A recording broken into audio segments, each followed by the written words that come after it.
สบายดีพี่น้องมาสักครู่สักคนนะจ้าบรรยากาศเอื้อยเพิ่นพามาแ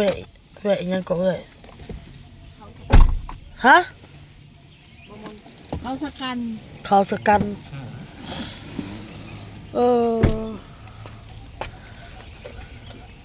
อยู่บ้านเฮาก็แบบนี้ล่ะปูพาหลายคือกันกับสาแขกนะ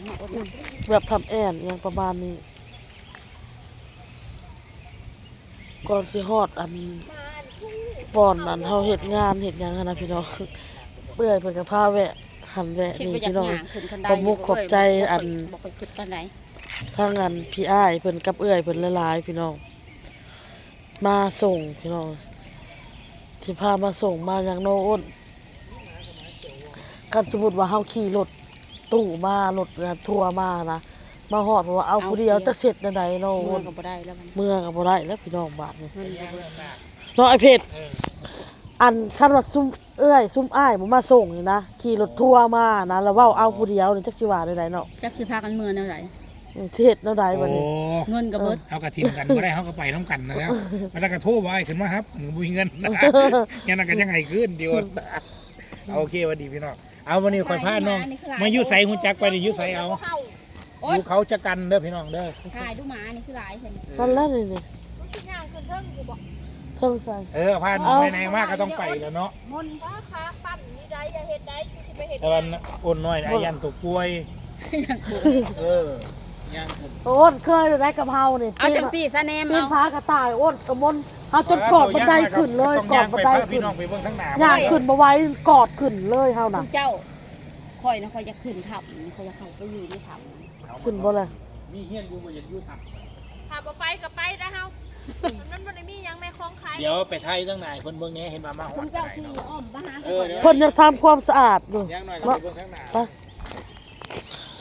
อ้ายเพิ่นพามาเพิ่นว่าสิพาไปอ้าวโอนมีถ้ำทางเข้าถ้ำอยู่นั่นดินั่นแหละเอ้ยอยากเข้าทํเลยไปเข้าปะเข้าไปเบิ่งปะ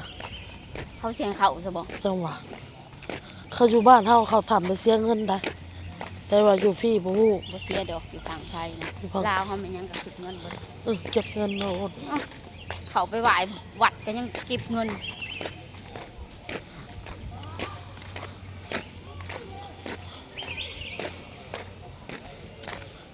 คักแต่อยู่นี่ก็คือรู้สึกสีเย็นๆนะเอาลายก็เดี๋ยวสิคิดเนาะบุรีบ้านตัวเอง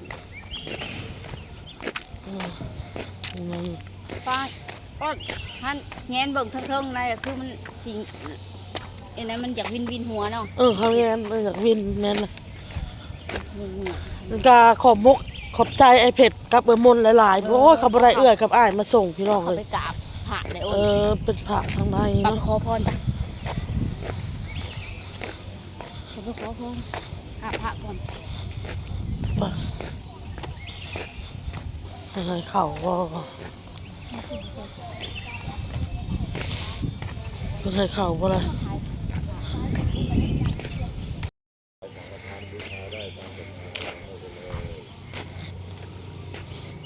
ไหว้พระขอพร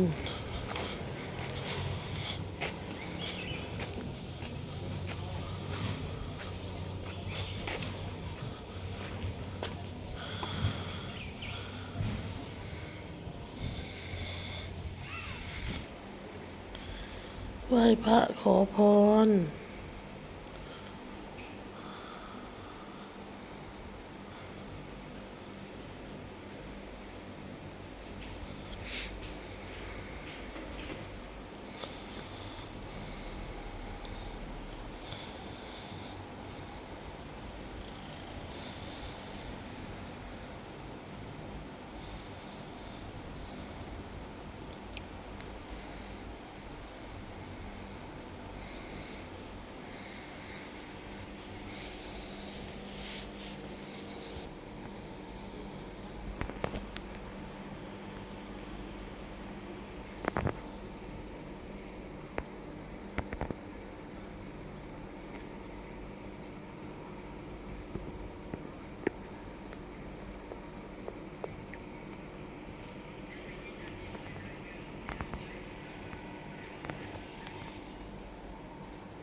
ของหลังค่ะ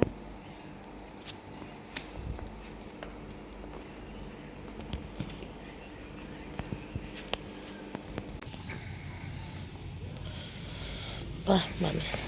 อ้ายเขาอยู่ไส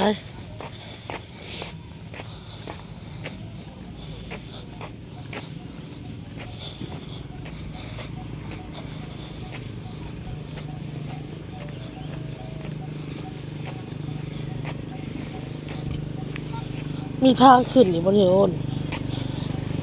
มีทางขึ้นถ้ำอีกนี่พี่น้องเอ้ย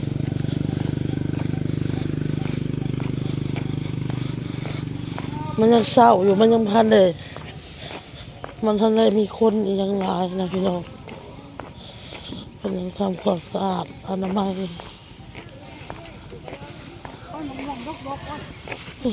ดกอะไรพวกนี่อันนี้คือทางขึ้นพี่น้องเลยแต่เราไม่ได้ขึ้นดอกพี่น้องเพราะว่าไปต่อ จะเดือนหนึ่งเนาะพร้อมหมดเลย พร้อมอะไรเลยกูมือเนาะตอนแรงออกกำลังกายโอ้ยโอ้ยไม่ดูตามาตาเรือ เอาให้ตีเบิ่งขอไปในถังดิโอน คือสิเย็นเนาะอ้นบางม่วงดกๆพี่น้องบางม่วงเพิ่นปลูกรั่วบางม่วงธรรมชาติว่าอ้น มะม่วงธรรมชาตินะ บางม่วงป่าเนาะแบบเกิดธรรมชาติ ลูกอะไรอันนี้ต้นไม้เหรอเนาะ นั่นแหละ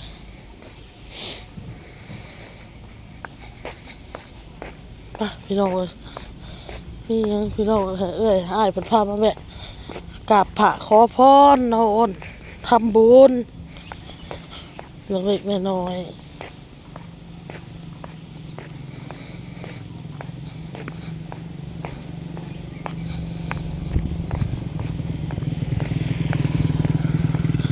อัน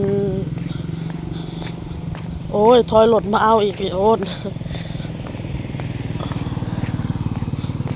วัดเพิ่นเอิ้นวัดบ่รู้เป็นหยังโอนหรือว่า วัด วัด วัดเขาสกัน วัดเขาสกันวัดเขาสกันเด้อพี่น้องเด้อ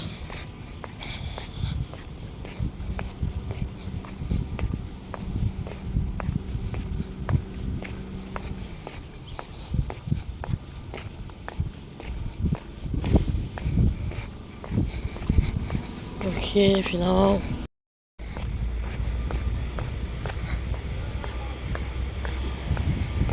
โอนจากมาเบิ่งถ้ำพี่น้องเอ้ยเบิ่งถ้ ทำเบิ่งแล้วถ่ายให้เอื่อยน้ำเด้อส่งเอื่อยเด้อไปดูออกมา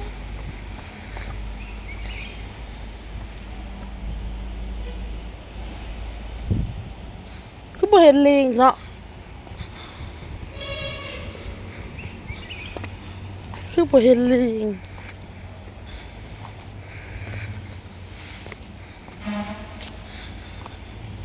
ไปเลยเฮ้ยถ่ายคลิปให้หน่อยเฮ้ยถ่ายรูปเอารูปนี้ คืออยากขาวเนาะอ้นคืออยากขาวอ่ะกล้องเขามันคืออยากขาว คนไทยแน่ถ่ายรูป กล้องอมนเด้อสิงามเด้อไป ถ่ายเล่นโคมขำนี่เด้อ หมดแล้วพี่น้องเอ้าคลิปนี้กับพ่อกันคลิปหน้าอีกแล้วพี่น้องพ่อกันคลิปหน้าพี่น้องลาไปก่อนสบายดีพี่น้องบ๊าย